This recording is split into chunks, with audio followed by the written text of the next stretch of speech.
I Am Sleepy Documentarist, San Francisco Bay, June 12, 1962. The morning sun was rising over Alcatraz Island, the most secure prison in America, a place designed to hold the nation's most dangerous criminals, a fortress surrounded by freezing waters and deadly currents that had crushed the spirits of countless men who dared to dream of freedom. For 29 years, Alcatraz had maintained a perfect record. No successful escapes. None. But at 7 a.m. that morning, when guards conducted their routine cell count on B Block, they were about to discover something that would shatter that record forever. Officer Bill Long approached cell 138 and called out for the inmate to wake up. No response. He called again, louder this time. Still nothing. Long grabbed the bars and shook them. "Get up," he demanded. The head on the pillow didn't move. That's when Long noticed something was wrong. The head looked off, too still, too perfect. He unlocked the cell door and stepped inside. He reached down and grabbed what he thought was a man's head. It came off in his hands. It was a dummy, a papier-mâché head with real human hair, painted with incredible detail, fooled by a fake. Long's heart began racing as he ran to the adjacent cells, 136 and 140. Same thing, dummy heads, empty beds. The prisoners were gone. The alarm sounded across the island. The FBI was called. The Coast Guard deployed boats. Helicopters circled overhead. 3 inmates had vanished from the most secure prison in America, Frank Morris and brothers John and Clarence Anglin. But if you've watched any of our previous videos, you'll know that things aren't always as they seem, because what happened that night wasn't just an escape. It was a masterpiece of planning, patience, and ingenuity that had been nearly 2 years in the making. This is the story of the only successful escape from Alcatraz. Chapter 1. The Rock. To understand how extraordinary this escape was, you first need to understand Alcatraz itself. Located 1.25 miles off the coast of San Francisco, Alcatraz Island was originally a military fortress before being converted into a federal penitentiary in 1934. It was built to house prisoners who had caused trouble at other facilities: Al Capone, George Machine Gun Kelly, Robert Stroud, the Birdman of Alcatraz. These were the caliber of criminals sent to the Rock. The prison was designed with one purpose: to be escape-proof. The cell house sat 40 feet above the water. Each cell measured just 5 feet by 9 feet. Concrete walls, steel bars, tool-proof metal. Everything was built to prevent tampering. But the real security wasn't the walls, it was the water. The San Francisco Bay is infamous for its frigid temperatures, averaging 50 to 55 degrees Fahrenheit. The currents are violent and unpredictable, with riptides that can pull even the strongest swimmers under. The distance to shore, while only 1.25 miles, might as well have been 100 miles. In the prison's 29-year history, 36 men had attempted to escape in 14 separate attempts. 23 were caught, 6 were shot and killed, 2 drowned. 5 men were never found, but they were presumed dead, their bodies supposedly claimed by the Bay. The prison authorities made sure every inmate knew these statistics. Escape wasn't just impossible, it was fatal. But there were 4 men who refused to accept this. Chapter 2. The Masterminds. Frank Lee Morris arrived at Alcatraz on January 20th, 1960. He was 34 years old with an IQ measured at 133, well into the gifted range. He'd been in and out of institutions since age 11, when he was first arrested for theft. By the time he reached Alcatraz, he had already escaped from prisons in Louisiana, Georgia, and Florida. The FBI considered him one of the most intelligent criminals they'd ever encountered. But intelligence alone wasn't enough for Alcatraz. 6 months after Morris arrived, brothers John and Clarence Anglin were transferred to the island. The Anglin brothers grew up in rural Florida, one of 14 children in a poor farming family. From childhood, John and Clarence were inseparable. They worked the fields together, got into trouble together, and eventually turned to bank robbery together. What made the Anglins valuable to any escape attempt wasn't just their loyalty to each other, but their unique skill set. Growing up swimming in Florida lakes and rivers, they were exceptionally strong swimmers. They also had experience with boats and navigation. The fourth man was Allen West, who had known the Anglin brothers from previous incarcerations. West was a car thief and had been at Alcatraz since 1957. He wasn't as intelligent as Morris or as physically capable as the Anglins, but he had something crucial. He'd been at Alcatraz longer and knew its routines inside and out. By late 1960, these four men had been assigned cells in B Block, close to each other, and they began to notice something the prison architects had overlooked. Chapter 3. The Flaw. The cells on B Block backed onto a utility corridor. This 3-foot wide corridor ran the length of the cell block and contained pipes, electrical wiring, and ventilation shafts. Between the cells and this corridor was a wall, a concrete wall that, over decades of moisture and salt air exposure, had begun to deteriorate. Frank Morris discovered this while lying on his bunk one evening. The ventilation grate at the back of his cell, near the floor, had a loose screw. When he removed it and looked inside, he could see the concrete was crumbling. This was the flaw, the way out. But they couldn't just start digging. They needed tools, real tools. This is where the prison's workshop program became their greatest asset. Alcatraz operated several workshops where inmates could work during the day: metal shop, carpenter shop, and most importantly, a maintenance detail. The Anglins and West maneuvered themselves into these positions. Over months, they began acquiring what they needed: a small drill bit here, a file there, spoon handles from the cafeteria which could be sharpened, pieces of wood, scraps of metal. But their most important acquisition came from an unlikely source: the prison itself. Morris befriended a shop instructor and convinced him that he was genuinely interested in learning. He'd ask questions, stay late, and genuinely excel at the work. Eventually, the instructor relaxed around him. One day, Morris borrowed a vacuum cleaner motor from the shop. The instructor didn't notice it was missing. That motor would become their secret weapon. Modified with a drill bit, it became a quiet, efficient drilling tool. The noise it made was minimal and could be masked by the normal sounds of the cell block: toilets flushing, inmates talking, radios playing. By early 1961, Morris and West had already begun the real work. Chapter 4. The Dig. Every evening after 9:30 p.m., when the lights went out and the cell block quieted down, the digging began. The ventilation grates in their cells were about 6 inches by 9 inches, far too small for a man to fit through. They needed to enlarge the opening significantly, which meant removing chunks of the concrete wall. Frank Morris went first. He placed cardboard painted to look like the ventilation grate over the hole he was working on. From a distance, especially in the dim light of the evening, it looked completely normal. Then he'd lie on his bunk and begin working on the concrete at the base of his cell, using the modified drill motor and metal files.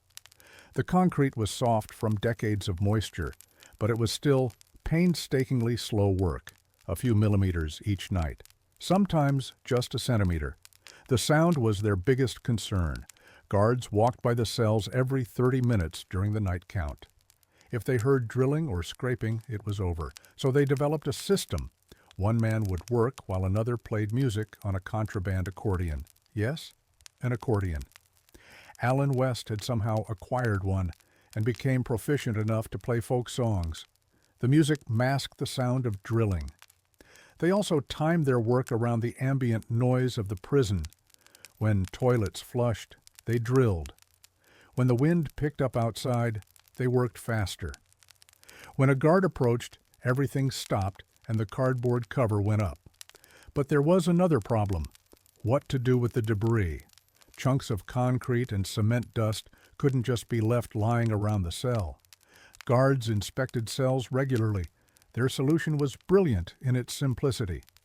They mixed the concrete dust with water and soap from the showers, creating a paste.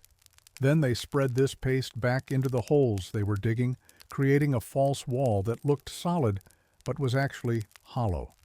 The larger chunks were disposed of during their workshop time or flushed down toilets in small pieces. By December 1961, after months of work, Frank Morris had created a hole large enough to squeeze through. He climbed into the utility corridor for the first time. It worked. He helped John and Clarence Anglin complete their holes. Then they focused on Alan West's cell, helping him catch up. But breaking through the wall was only the first step. Now they were in a utility corridor. They still needed to get out of the cell block entirely, off the island, and across the bay. And for that, they needed a much bigger plan. Chapter 5. The Workshop. The utility corridor was dark, cramped, and filled with pipes. But it gave them something invaluable, freedom to move without being watched. At the top of the corridor, about 30 feet up, was an air vent shaft that led to the roof of the cell block.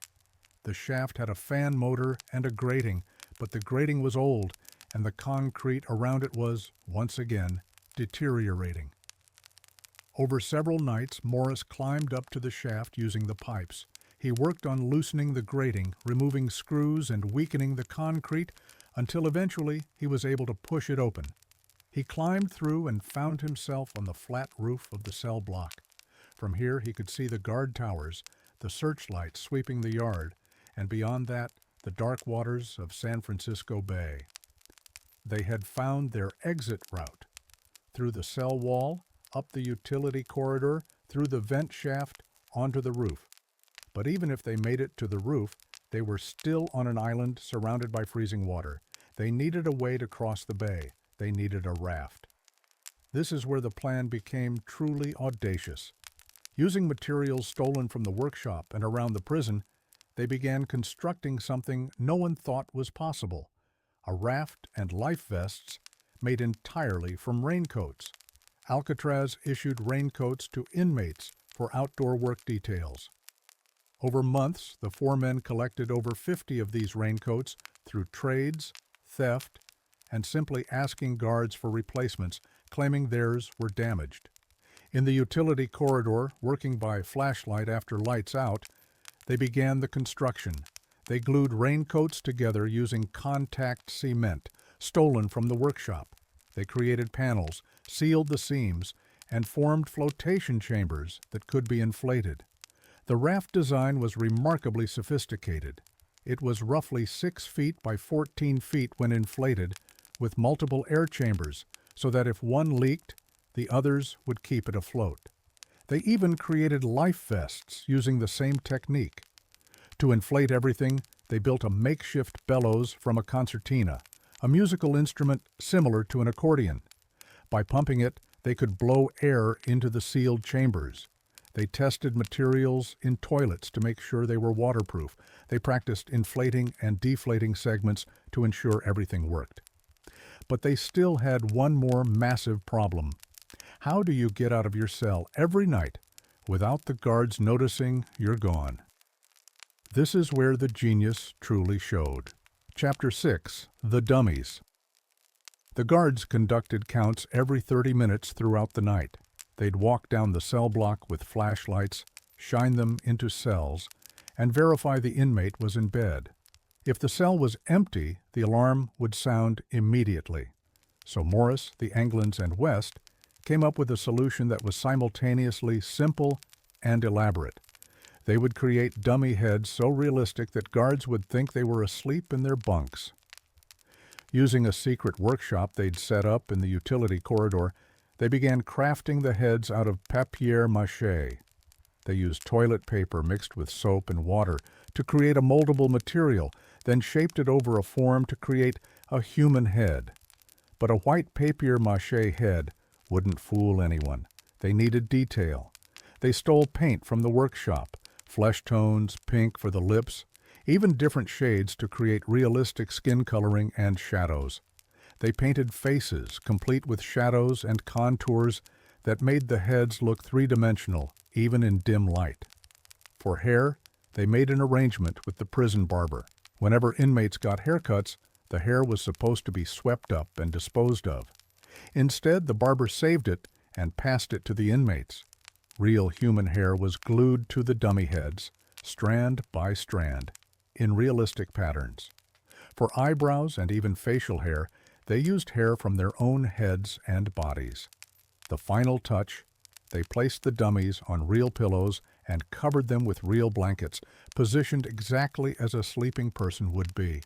When guards shined flashlights into the cells at night, all they saw was the silhouette of a head on a pillow under a blanket. It looked like an inmate sleeping. Because that's exactly what it was designed to look like, they tested this system for weeks. Every night they'd place the dummies and then hide while guards did their counts.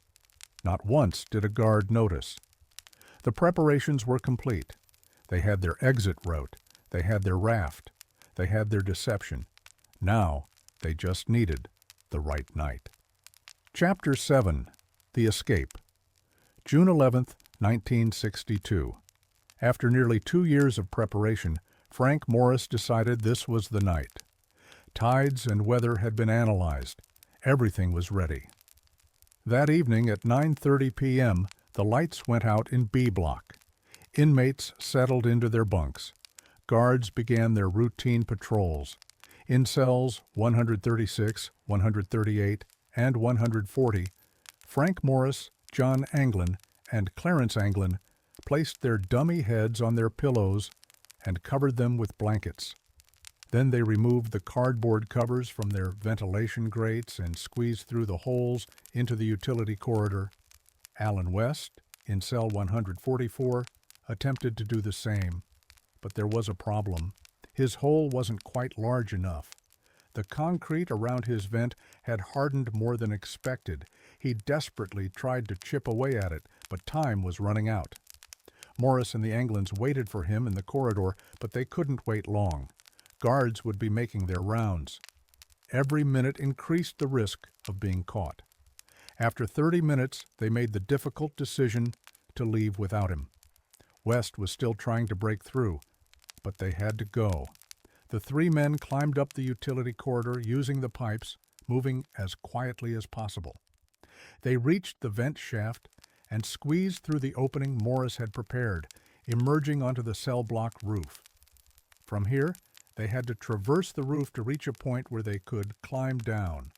Guards in towers swept searchlights across the grounds, but the roof of the cell block had blind spots. They moved quickly but carefully, staying low. If a guard saw them now, it was over. They reached the edge and found their planned descent route, a pipe running down the side of the building. One by one, they slid down, using gloves they'd made to protect their hands from the rough metal. They landed on the ground level. Now they were outside the main cell house, but still within the prison walls. They ran along the side of the building, staying in the shadows. Their destination was the northeast shore of the island, where they'd hidden the raft in a secret location. They'd scouted this route during outdoor recreation time, memorizing every step. They reached the water's edge. The raft and life vests were there, exactly where they'd left them. They inflated the chambers using the bellows, watching nervously as searchlights swept the waters around the island. The raft took shape. It was working. At approximately 11:30 p.m., Frank Morris, John Anglin, and Clarence Anglin pushed the raft into the freezing waters of San Francisco Bay and climbed aboard. They used wooden paddles they'd fashioned in the workshop and began paddling away from Alcatraz Island. Behind them, searchlights continued their mechanical sweeps. Guards in towers scanned the grounds. In the cell block, Officer Bill Long was making his rounds, shining his flashlight into cell after cell. Everything appeared normal. 3 inmates sleeping soundly in their bunks. The 3 men paddled into the darkness, fighting the current, the cold, and exhaustion. They were heading for Angel Island, about 2 miles northeast, where they planned to rest, then continue to the mainland.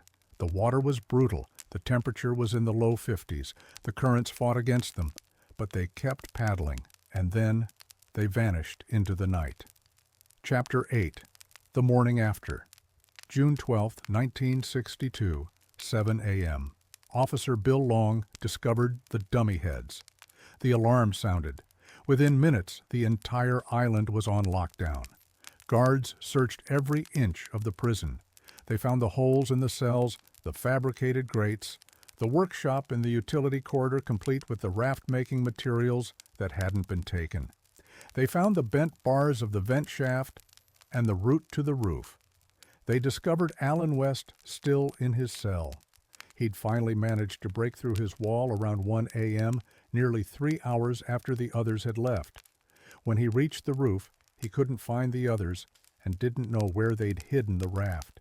Defeated, he'd returned to his cell and was there when guards arrived. West was interrogated extensively. He told them everything about the plan, the timeline, the raft design, the intended escape route. At that point, he had nothing to lose. The FBI launched one of the largest manhunts in history. The Coast Guard deployed boats to search the bay. Helicopters circled overhead. Police departments across California were put on alert. And then they started finding evidence. The next day, June 13th, a boat was found on Angel Island. It had been stolen from the island's dock. This meant the escapees had likely reached Angel Island successfully. On June 14th, a packet of personal papers wrapped in rubber and belonging to Clarence Anglin washed up on Alcatraz. The waterproof packaging suggested the escapees had prepared for water exposure. On June 22nd, another homemade life vest made from raincoats washed up. It was similar to the ones the escapees would have used. The question everyone was asking, did they survive? The FBI officially concluded they drowned. The water temperature, the currents, the distance, it all added up to an impossible situation. 3 bodies lost to the bay, like so many before them. But there was no physical evidence of death, no bodies, no definitive proof. Over the following decades, evidence began to emerge, suggesting a different story. Chapter 9. The Mystery. In 1965, just 3 years after the escape, a man resembling John Anglin was reportedly seen in South America. The witness was credible, but the sighting was never confirmed. In 1992, a retired FBI agent received an anonymous tip that the men had survived and were living in Brazil, again unconfirmed. In 2012, a remarkable piece of evidence emerged. The San Francisco Police Department received a letter. It read, "My name is John Anglin. I escaped from Alcatraz in June 1962 with my brother Clarence and Frank Morris. I'm 83 years old and in bad shape. I have cancer. Yes, we all made it that night, but barely." The letter went on to offer a deal. He would surrender himself in exchange for medical treatment. He claimed his brother Clarence had died in 2011 and Frank Morris in 2008. The FBI analyzed the letter. Age progression experts created renderings of what the 3 men would look like in 2012, all in their 80s. The handwriting was examined but ultimately inconclusive. The question remains, real or hoax? Then there's the photograph. In 2015, the Anglin family revealed a photograph they claimed was taken of John and Clarence in Brazil in 1975, 13 years after the escape. Forensic analysts studied the photo, and while they couldn't prove it was them, they also couldn't prove it wasn't. The facial features were consistent with age-progressed predictions. There are other tantalizing clues. A Christmas card received by the Anglin family every year for 3 years after the escape, with a handwriting style similar to the brothers. Multiple reported sightings of the 3 men in different locations over the years. A deathbed confession from a former Florida police officer who claimed a childhood friend of his, Frank Morris, had visited him years after the escape and confirmed they'd made it. The FBI officially closed the case in 1979, concluding the men drowned, but the U.S. Marshals Service never closed it. To this day, it remains an open investigation. If any of the three men are still alive, they would be in their 90s, and the Marshals would still pursue them. Chapter 10. The Legacy. Whether Morris and the Anglin brothers survived or drowned, what they accomplished was extraordinary. They executed a plan that required nearly 2 years of preparation, constant risk of discovery, creating tools from everyday items, engineering a functional raft from raincoats, crafting lifelike dummies that fooled guards for hours, coordinating between multiple people while under constant surveillance, navigating one of the most dangerous bodies of water in America. Frank Morris, with his genius-level IQ, orchestrated perhaps the most elaborate prison escape in American history. The Anglin brothers brought the physical capabilities and courage necessary to attempt the impossible. Their escape humiliated the federal prison system. It showed that Alcatraz, the symbol of inescapable justice, could be beaten.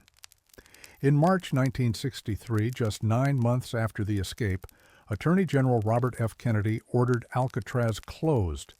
While officially the closure was due to high operating costs and deteriorating facilities, many believed the escape played a significant role. The myth of Alcatraz's impermeability was broken. Allen West, the fourth man who failed to escape, spent the rest of his time at Alcatraz in isolation. He was eventually transferred to another prison and died in 1978. He never forgave himself for not breaking through his wall in time, and he never stopped wondering if his friends had made it. The escape has been studied by criminologists, engineers, and historians. The ingenuity displayed remains remarkable even by today's standards. Using only materials available in a 1960s prison, they essentially engineered their own freedom. In 1979, Clint Eastwood directed and starred in Escape from Alcatraz, immortalizing the story. The film brought the escape back into public consciousness and cemented its place in American criminal folklore. Today, Alcatraz is a tourist attraction. Over 1.5 million people visit each year, and one of the most popular exhibits is the recreation of cells 136, 138, and 140, complete with the dummy heads and the holes in the walls. Visitors can see exactly how three men beat the unbeatable. The question that haunts everyone who learns this story is simple. Did they make it? The mathematical odds say no. The water temperature, the currents, the distance, all point to death in the bay. But no bodies were ever found, no definitive evidence of drowning, and in the absence of proof, there remains doubt. And where there's doubt, there's hope. Hope that somewhere out there, perhaps an old man in his 90s is listening to this story and smiling, remembering the night he beat Alcatraz. The night three men became legends by doing what everyone said was impossible. They escaped from the rock. The escape from Alcatraz remains one of the greatest unsolved mysteries in American criminal history. The FBI says they died. The evidence suggests they might have lived. We may never know the truth, but we know this. Frank Morris, John Anglin, and Clarence Anglin proved that no prison is truly escape-proof when you combine intelligence, courage, patience, and determination. They remain the only men in history to successfully escape from Alcatraz Federal Penitentiary.